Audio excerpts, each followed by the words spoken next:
Are you taking notes? You might not need to when you can simply rewind, but when you're testing software, you'll probably eventually run into a situation where you wish you'd taken careful notes.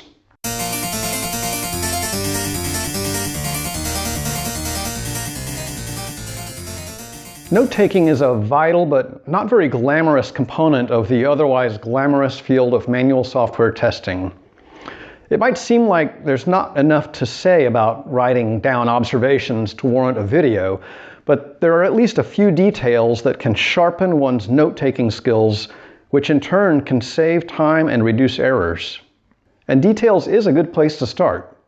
Depending on the project, the type of test, and other factors, it might be tempting to not take notes at all. Maybe the thing you're testing seems simple. Maybe you've tested a dozen revisions and you know what to expect. But there are good reasons to get in the habit of taking notes whenever you're testing, whether you do so on paper or electronically. First, details that seem like they'll be easy to remember can become hazy later when you're writing up results.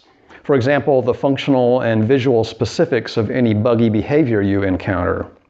There are several potential reasons for this. Passage of time alone makes us fuzzier about exactly what we observed.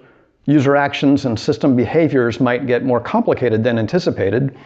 Somebody might stop by to chat about their neighbor's grill for 20 minutes. Or maybe multiple runs of a test end up being necessary, which muddies the waters.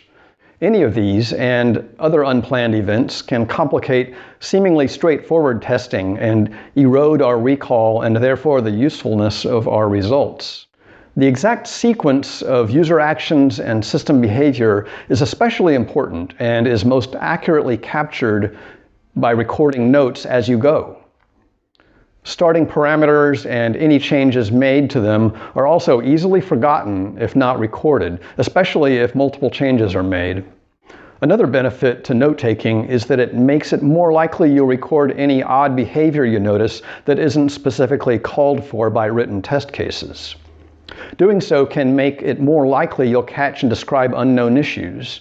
One reason for this is that, as you know, some bugs don't reveal themselves all at once. Instead, you just notice something unusual but fleeting. Maybe you can't quite put your finger on what it was, a flicker, a shadow. Maybe with some more exploration in that particular part of the project, you'd isolate a bug. But unless you make note, you might not remember later how to get back to the same state. Finally, you'll notice I specified manual testing at the beginning of this video. However, it can be a good idea to take notes even when executing automated tests. Doing so provides an independent record of at least some basic information, even if it's just metadata, in case something unusual happens down the line. What happened just before the test run began? Any other context or observations? Maybe a quick grocery list? There is one more step to note-taking I'll mention.